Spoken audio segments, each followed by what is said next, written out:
बुलंद इस वक्त की बड़ी खबर असम से आ रही है, जहां कांग्रेस पार्टी के सांसद गौरव गोगोई की पत्नी के संबंध पाकिस्तान के एक नागरिक से कितने गहरे हैं और क्या वो पाकिस्तानी नागरिक असम में सांप्रदायिक सौहार्द को बिगाड़ने की साजिश का हिस्सा है।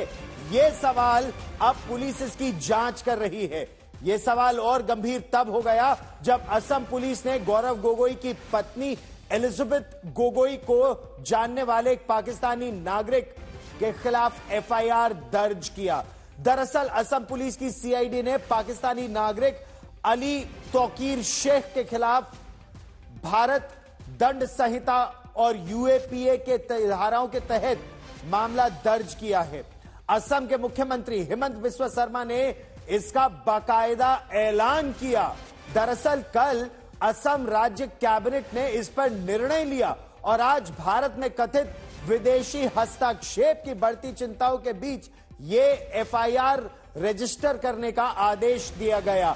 आरोप यह कि पाकिस्तानी नागरिक अली तौकीर शेख और कांग्रेस सांसद गौरव गोगोई की पत्नी एलिजाबेथ गोगोई एक कंपनी में काम कर चुके हैं, लगातार संपर्क में है।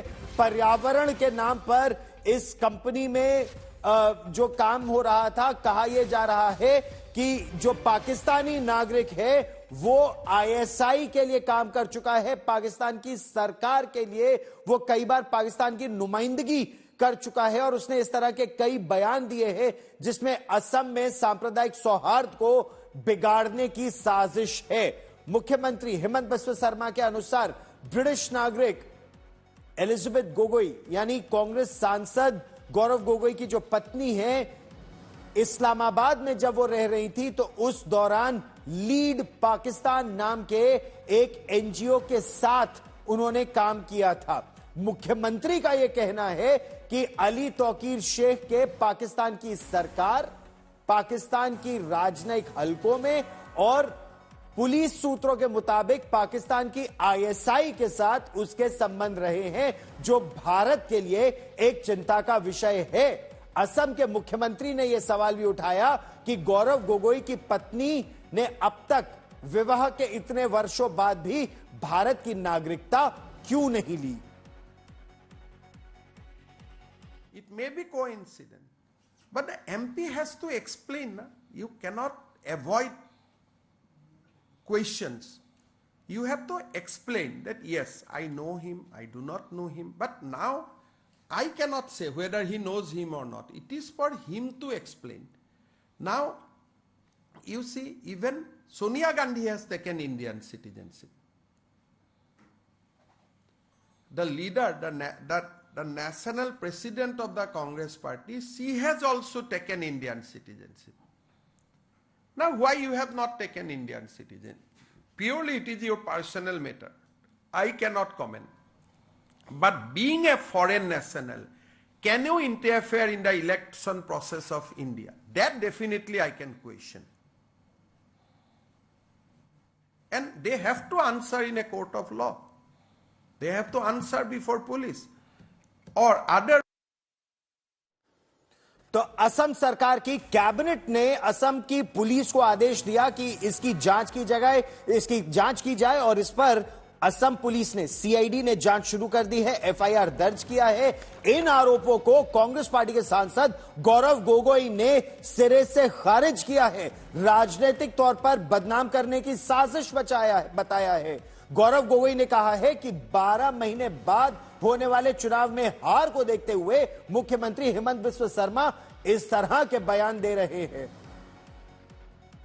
क्योंकि मुख्यमंत्री डरे हुए हैं और डर के कारण हर दिन अपनी स्थिति को वो बदलते रहते हैं।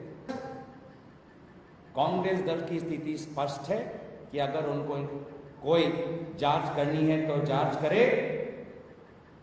हम अपनी स्थिति पर अटल हैं और भय, उनके बीच में जो भय है उसका कारण एक है, आज के 12 महीने बाद होने वाले निर्वाचन। उस निर्वाचन में उनकी हार निश्चित है, उनको पता है। उनकी कुर्सी जाएगी, उनको पता है और इसीलिए उनको भय है कि भविष्य में जो कांग्रेस की सरकार बनेगी असम में, तो उनका भविष्य क्या होगा, उसको लेकर उनके मन में चिंता है। तो इस पूरे मुद्दे को लेकर कांग्रेस और बीजेपी के बीच इस समय जबरदस्त जुबानी जंग छिड़ी हुई है। भारतीय जनता पार्टी ने इसे राष्ट्रीय सुरक्षा से जुड़ा मुद्दा बताया, तो कांग्रेस बीजेपी पर ही पाकिस्तानियों से हमदर्दी रखने का आरोप लगा रही है।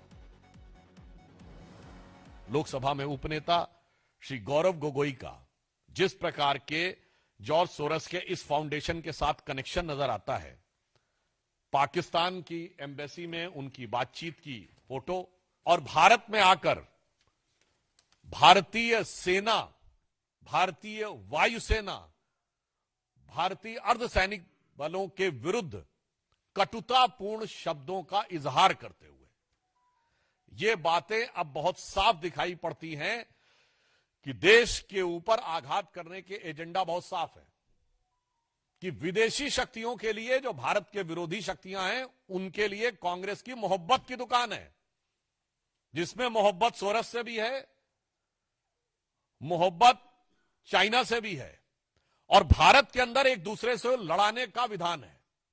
भारतीय जनता पार्टी का पूरा इतिहास जो है वो भरा पड़ा है। आडवाणी जी ने जाकर के जिन्ना की मजार पे फूल चढ़ाए थे, प्रधानमंत्री जी ने जाकर के नवाज शरीफ की बिरयानी खाई थी, उन्हें बुला करके देश में मेहमान बना करके शपथ ग्रहण में बुलाया था, पठानकोट में बुला करके आईएसआई को कदमताल कराया था, परेड कराया था। ध्रुव सक्सेना से लेकर के न जाने कितने भाजपा के कार्यकर्ता भरे पड़े हैं जिन पर इस तरह के आरोप लगे और उन पर क्या कार्रवाई हो रही है कुछ पता ही नहीं चल रहा है। ये नया शिगुफा है जो उछाला गया है असम भाजपा की तरफ से, मुख्यमंत्री जी की तरफ से, क्योंकि उन्हें पता है आने वाले चुनाव में असम की जनता उनके सरकार के भ्रष्टाचार के खिलाफ वोट करने जा रही है, इसलिए मुद्दों से ध्यान हटाने की कोशिश कर रहे हैं। तू इधर उधर की ना बात कर, ये बता के काफिला क्यों लुटा। मुझे रहजनों से गिला नहीं, तेरी रहबरी का सवाल है। 5 साल में असम में डेवलपमेंट के नाम पे क्या किया है इसका जवाब दो, भ्रष्टाचार के जो आरोप लग रहे हैं उसका जवाब दो।